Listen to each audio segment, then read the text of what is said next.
দেশের অখণ্ডতা বজায় রাখতে প্রাণবাজি রেখেছেন, দেশবাসীর ঘর বাঁচাতে নিজেরা ঘর ছেড়েছেন।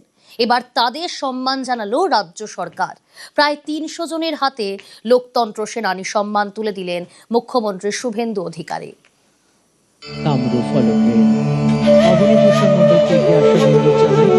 জয়দীপ সিংহর হাতে তুলে দেওয়া হবে। তার হাতে তুলে দেওয়া হচ্ছে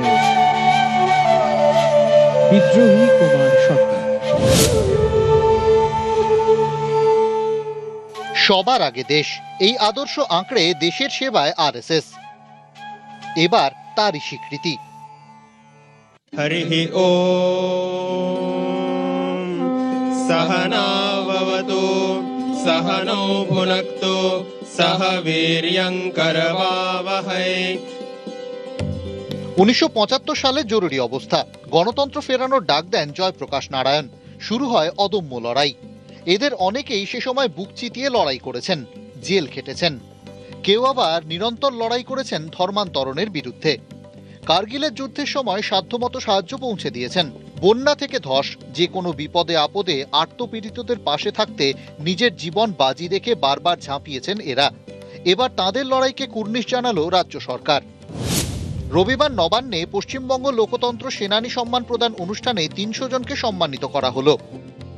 সরকারে আসার পরে এই ভাবনাটা আমি এবং আমাদের মন্ত্রিসভার সহকর্মীরা এই কারণেই ভেবেছি, আপনারা যে আদর্শের বীজ বপন করেছিলেন, যে ভিত্তি রচনা করেছিলেন, সেই ভিতের উপরে দাঁড়িয়ে কিন্তু আজকে পশ্চিমবঙ্গে আমি মুখ্যমন্ত্রী হিসেবে যে বক্তব্য রাখার সুযোগ পাচ্ছি, এর সোপান যদি কেউ তৈরি করে থাকে সেটা আপনারা।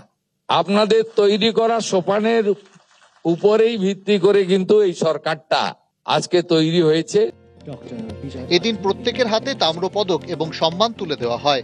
শুভেন্দু অধিকারী ঘোষণা করেন, 10,000 টাকা সাম্মানিক, 1,000 টাকা চিকিৎসা ভাতা এবং সারা জীবনের জন্য বিনামূল্যে সরকারি বাসে ভ্রমণ, এবং যে সমস্ত লোকতন্ত্র সেনানী যাদের মৃত্যু হয়েছে তাদের অবর্তমানে তাদের স্ত্রী বা স্বামী এই একই সুবিধা পাবেন।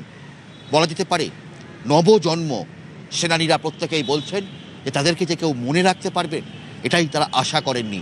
আমাদের গণতন্ত্র সংবিধান প্রতিষ্ঠার দ্বিতীয় স্বাধীনতার যুদ্ধে যারা 1975 সালে অমানবিক অত্যাচার সহ্য করেও মাথা উঁচু করে লড়াই করে আজকে বিকশিত ভারতের লক্ষ্যে ভারতবর্ষকে গণতন্ত্রের সুমহান একটি বৃহৎ রাষ্ট্রে পরিণত করেছেন, যাদের উল্লেখযোগ্য ভূমিকা এই পশ্চিমবঙ্গ থেকে ছিল, যাদের মধ্যে আমরা এই সম্বর্ধনা জ্ঞাপন পশ্চিমবঙ্গ সরকারের পক্ষ থেকে করতে পারলাম, এবং আপনাদেরকে যথাযথভাবে সম্মানিত করার সুযোগ করে দেওয়ার জন্য আমি পশ্চিমবঙ্গ সরকারের পক্ষ থেকে কৃতজ্ঞতা এবং অভিনন্দন জ্ঞাপন করি। আজকে তো খুব আনন্দের দিন। যারা স্বর্গগত তাদেরও স্মরণ করা দরকার। তখন প্রতিকূল পরিস্থিতিতে কাজ করেছি, আমরা বুঝতেই পারিনি যে এরকম সরকার আসবে।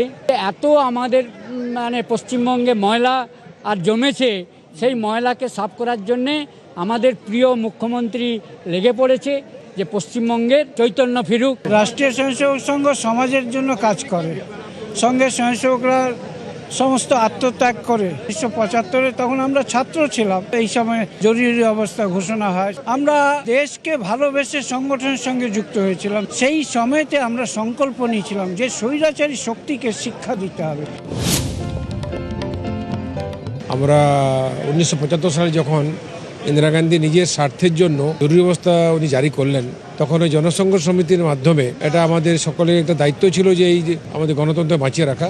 তখন আমি কলেজের ছাত্র আর রাষ্ট্রীয় স্বয়ংসেবক সঙ্গে স্বয়ংসেবক হিসেবে কাজ করছিলাম। ঝাড়গ্রাম থেকে আমি ওখানে গ্রেপ্তার হয়েছিলাম, মেদিনীপুর সেন্ট্রালে ছিলাম। অভিজিৎ চন্দ্র ও প্রীতিশ বন্দ্যোপাধ্যায়, নিউজ 18 বাংলা।